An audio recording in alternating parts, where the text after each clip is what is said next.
Moramai, good morning. I'm Judith Lay, welcoming you to Praise, the programme that connects faith and daily life.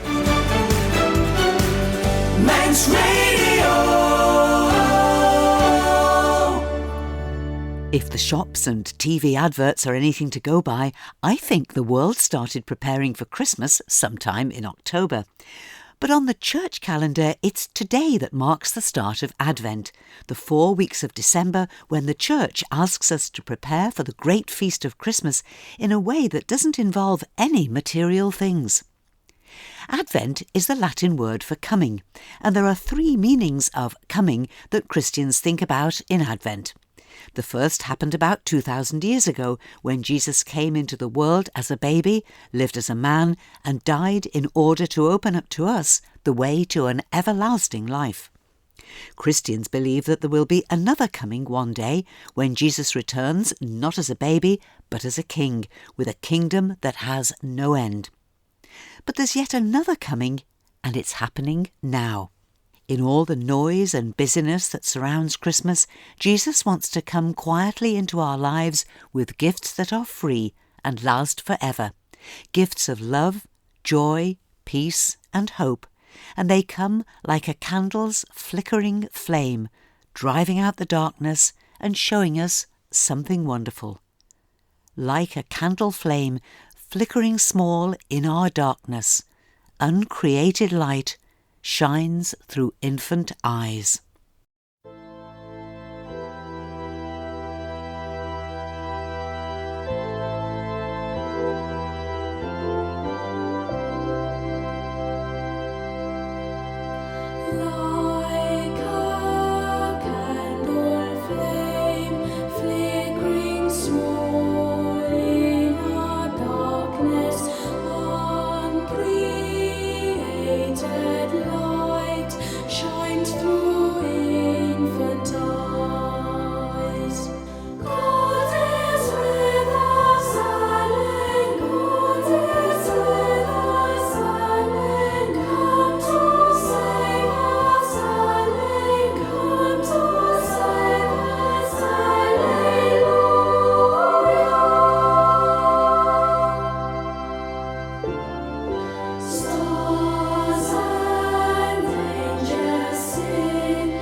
Graham Kendrick's Candle Song, and we'll have lots of great Advent hymns and choruses over the coming weeks. In fact, there's a traditional Advent hymn a bit later in the programme. But now it's time to meet my guest today, a recent visitor to the island, Methodist minister Reverend Chris Foxon. And if the name, and indeed the voice when you hear it, sound a bit familiar, don't be surprised, because Reverend Christopher has a brother on the island, Andrew Foxon, and Andrew and his wife Jane are very involved in the life of the Methodist Church in the south of the island. Reverend Chris was on the island recently at the invitation of the Island Spirituality Network to talk about his work, first as a teacher of religious education and latterly as a lecturer training the next generations of religious educators. The title of his talk was The Questions Young People Ask, and he'll be sharing with us some of that talk. But first, I wondered what had shaped his faith journey and perhaps who had answered his questions when he was growing up. My father was a Methodist minister, so you were brought up with that as part of the family tradition. But I also have to pay testimony to him because he wasn't a strict, you will go to church father. It was a very liberal, insightful background where you were allowed to do your own exploration of faith. I think my father had seen in his colleagues that ministers' children go one way or the other, but it's two extremes. And he's very fortunate that both his sons are church connected. Let me add one thing. I had one day of revolution when I announced to my parents I was not going to go to church. And I would be 10 years old, which is the average correct age still for refusing to go to church. And my very brave mother and father said, right, you can stay at home on your own. But it was only once that I sat at home bored. It wouldn't work now because, of course, now there would be distraction, there would be television, there would be computer games. But I'm so old, none of this stuff existed. I'd always wanted to be a teacher and had started doing teacher training, the Bachelor of Education degree in Glasgow University. And that sucked me in the happy teaching direction. The interesting thing was that my mother insisted that I should be trained as a teacher of physics and maths because that was where the future was. But Glasgow University at that point required you to do an arts subject as well. And on the list of available arts subject was something called Principles of Religion. I was quite happy in church. Maybe my father would be able to help me with anything I got stuck with. So I did Principles of Religion, which then sucked me into the whole possibilities, questions of religion. Just excited me. At the same time, I also wondered, was I being called to the ministry? And had candidated in our denomination as a minister, been accepted, but then was called to London to discuss my future. And their argument was that I might be more used to the church as a full-time something else and a minister, because I would bring two aspects. So that was my plan. Didn't quite work out like that, because they then removed that kind of ministry for about 20 years.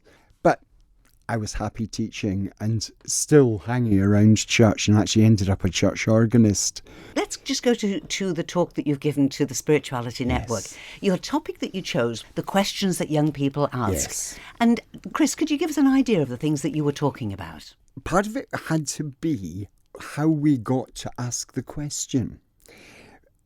The religious education background from which I come was learn about faith, ask questions, but the Scottish teaching of religious education includes something called personal search, and it assumes that every individual is on a personal search and therefore asks big questions.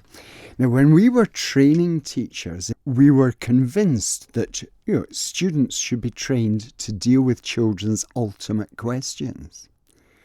But what are the ultimate questions that children ask? We thought we knew as teachers, kids will ask about this and that, but do they? And so we did some actual research and we went out and talked to children, both in primary school and secondary school. And actually, out of interest, also some students, undergraduates and graduates, and said, what are your big unanswered questions? And it was fascinating seeing what that list of big unanswered questions is. The most asked question, almost 16%, what happens when I die? And that was coming from primary school children, right through secondary school children, to graduates who had degrees in theology. Their big unanswered question is still, what happens when I die? And that fascinates me. watch like mad if children ask questions about death. Because if I'm saying 15% of questions are about death, then inevitably a child is going to turn to a teacher, if they trust them, and say, what happens when I die? But what I also said very, very clearly is, don't answer that question. You have to do something else first. And what I also said was, what would Jesus have done? Because Jesus was a superb communicator. When people asked him a question, he always asked another question first. And so if a child comes to me and says, what happens when I die? I'm going to have to ask, why are you asking that question? Because it might be the goldfish that's died, but it might be Granny, or it might be a parent, or it could be the fact that the child has been told that they have a terminal illness. But that changes completely the answer that I'm going to explore with the children. It says something about human arrogance, that if you say to me what happens when we die, that I tell you my belief. My first close experience with death was when my grandma died and I was about 12. Yes. And I was not allowed to go to the funeral. I heard it all being planned. My grandma died very suddenly. Yes. It was all planned and I was told, you're too young to go. Yes. And so I sat at home with another member of the family who stayed home with me in a cloud of mystery. Which doesn't allow you to grow as a person either. You know, and the educationalist in me says you have to be allowed to express what you're thinking and how you're feeling to then be able to move on and deal with and handle. I remember when I was teaching, one of my work colleagues had to go to a funeral which her brother had to organise. And he had no idea what ever happened at a funeral because his parents had said, you're not going to funerals, you don't go to funerals. You need to learn what goes on. If I get two children saying, I believe that you're reincarnated, and the other one says, no, I don't believe that, I think something else happens, it's that dialogue that allows us to explore what we actually are comfortable with. And that's the word, being comfortable, because Yes. that is the ultimate aim of a question, to make the person comfortable at the end of it. And comfort may change at various points in life, because what makes me comfortable when I was younger and now and later is the biggest mistake in religion and in education is that I force you and I say, this is right, this is what you've got to believe. Because if it doesn't fit with your questions, you'll dismiss it. We deliberately make it simple to suit our own package. 3 people came to Jesus and said, what must I do to inherit the kingdom of heaven? And to each of these 3 people, after conversation, Jesus said something different. To one, he said, love your neighbour as yourself. And that gave rise to the story of the Good Samaritan. To another one, he said, you must be born again. Which, of course, gives rise to a conversation about, can I enter my mother's womb again? But that's a different issue.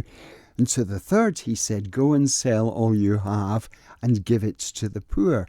And it's fascinated me looking at the church, which is very good at saying you've got to love your neighbour. And some branches of the church tell us we've got to be born again. But some branches of the church aren't saying go and sell all you have and give it to the poor. We tend to take the answer that we quite like. But it also means that Jesus has said different things to different people.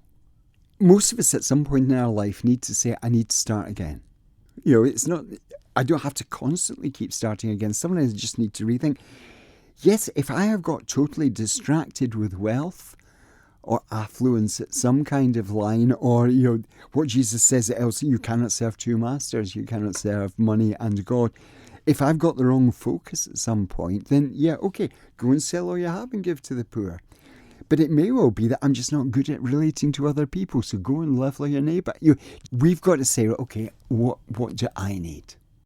What were the other things that you discovered? Some of the questions were questions about ethics, but most children were fairly comfortable with ethics. There were some questions about science and religion, but it depended. That tended to come as children got older. and as folk had started to expose them to the idea that science and religion contradict each other. Now, Judith, I just read your face. You don't see that as a problem. I don't see that as a problem. And actually, most children don't see it as a problem until people try to teach them that science and religion don't agree. And if you are taught about that at the right time, which is basically that science is a how question and religion is a who or why question, when we look at creation, who created, why did they create, how did they create, are all different kinds of questions. The Bible is an interesting book because I think it answers the who and sometimes why, or why did things go wrong. If we're looking at the creation story, who made? God made. You know, how is interesting, but it's not important. You know, why isn't the world good? And the answer is because human beings messed it up. You know, and kids understand that. But usually when folk are saying science or religion, that's when the debate comes in there. There are also questions about how do we know what's real? Those kind of adolescent questions about, am I being deceived by things? Because sometimes we classify that as reality. They'd also be fascinated, is there life on other planets? There was a clear sense of awareness of our duty to creation and our duty to care for other people. But you still get all the odd questions like, why is God always understood as a man? The sexism of society was something that children challenged regularly. Sometimes they asked questions about their own future. One of the questions that will always stick in my mind was, who will be the next one in my family to die? Now, I know that's going back to the death thing, but that actually reflects an individual child's experience. Obviously, they've had a series of deaths, and the child is disturbed. And it's about reflecting on life. We, as human beings, need to think about what we've had and what we've lost and all of that. But don't you think, Chris, that this is the huge value of religious education, that it provides a safe space to ask these questions, to be given the opportunity to work things through in a way that you can't do in any other subject. You can't do this in a geography lesson or history or maths or whatever. And Judith, I think you've hit on what was my teaching experience was the important thing. Yes, I had pupils who were doing certificate exams, like because we was in Scotland standard grade or higher exams. But all children were required to do at least one period a week of religious education in the secondary school that I taught. And the beauty of that was there was for them no exam at the end. And so they could put away all those worries. I've been telling some folk recently that one of my favourite experiences was when the head of chemistry came into the staff room one day to complain furiously about what these children had been doing in religious education because they wouldn't stop talking about the issues all the way through the chemistry lesson. And I was supposed to feel guilty about that. And as your smile shows, I did not. I thought, that's fine. You know, no. Children need the freedom to explore. They benefit from being able to bounce ideas off each other in a controlled and safe environment. And that was what the religious education teacher was there doing. And I would argue that that reflects all religious traditions anyway, because they are safe spaces where you explore what are your points of value and how you live with your fellow human being. And what I loved once, when I was teaching, I had a boy in a class who came from a particularly devout Muslim tradition. And if he was disagreeing with, say, some of the Christians in the class, he would call me in to support his argument because he knew my job was to be neutral and support them all. And that was a great privilege. But you used the phrase safe space a moment ago. One of the youth workers that I know had just been reading some research, and she said that modern research has shown that most children who leave churches at the moment leave because they cannot find a safe space to ask questions. That means that an awful lot of children are going along to church, and then when they start to want to ask questions, they don't feel that they'll be accepted.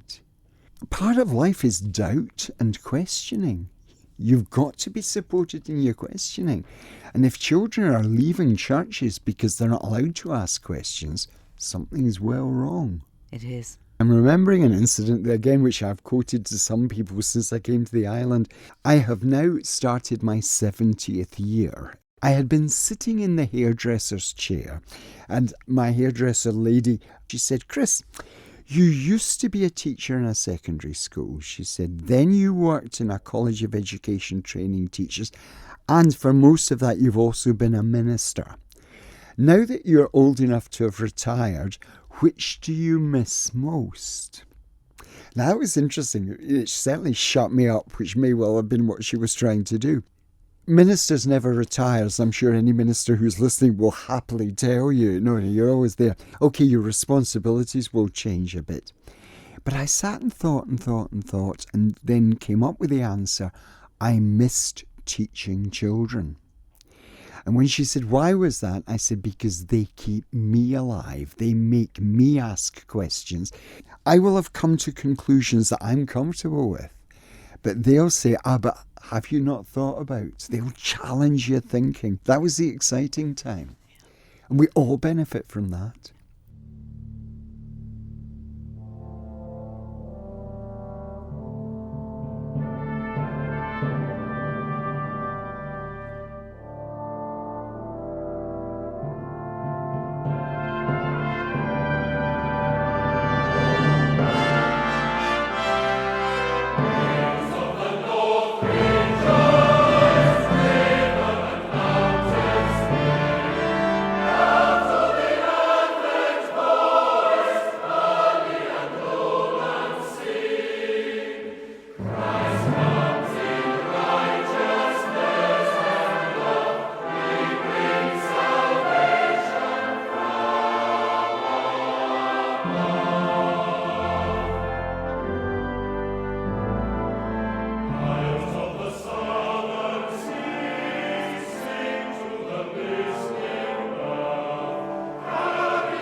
Huddersfield Choral Society and a stirring version of the Advent hymn, Hills of the North Rejoice.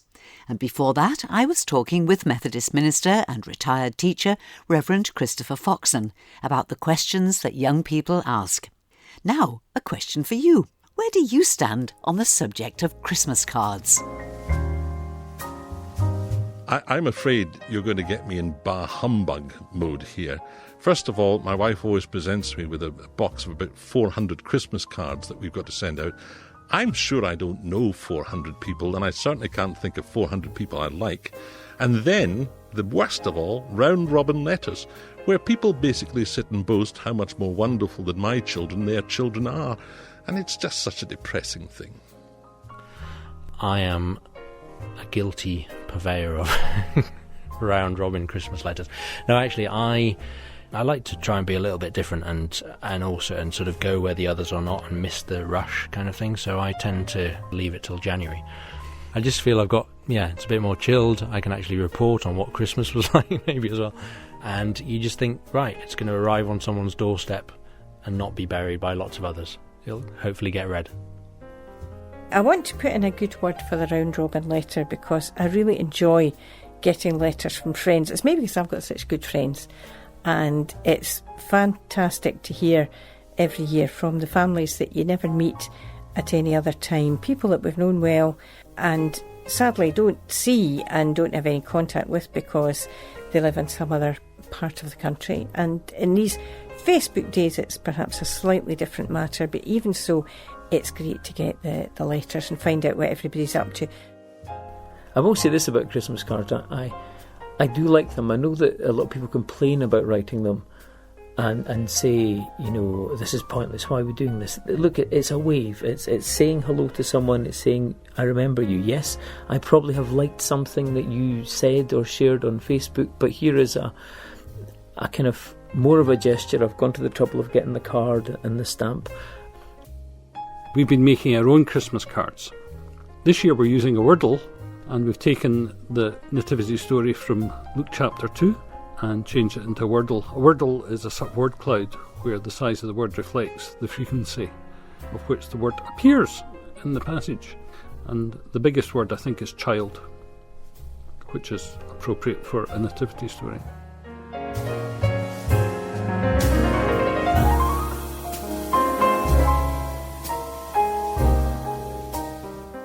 The man credited with inventing the first commercial Christmas card back in 1843 was a British civil servant, Sir Henry Cole.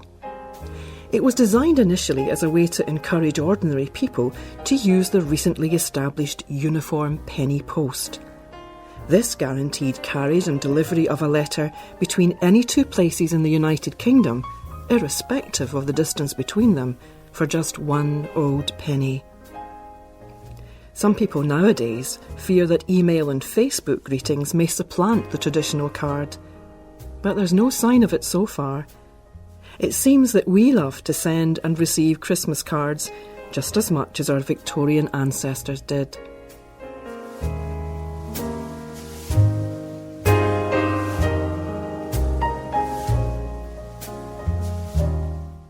This Christmas, we pray for those who long for news of friends and family, but have lost touch over the years, and for all who befriend the lonely at this time.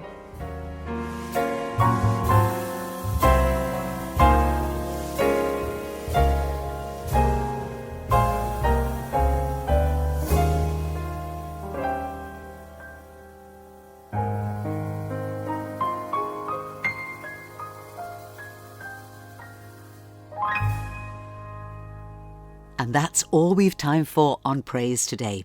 Thank you to my special guest, Reverend Chris Foxon, and to our friends at GRF Christian Radio for their thoughts about Christmas cards. Thank you for listening to this week's Praise podcast. There's a new Praise podcast available every Sunday morning. You can subscribe for free at Apple Podcasts, Google Podcasts and Spotify via the Manx Radio smartphone app or at manxradio.com. The Praise blog is where you'll find our full church notice board, alongside details of everything that we've talked about on today's programme. Again, go to manxradio.com, on the homepage click on air, and on the drop-down menu follow the link for blogs. So, till we meet again, this is Judith saying thank you for your company, and I wish you and those you love every blessing in the days ahead.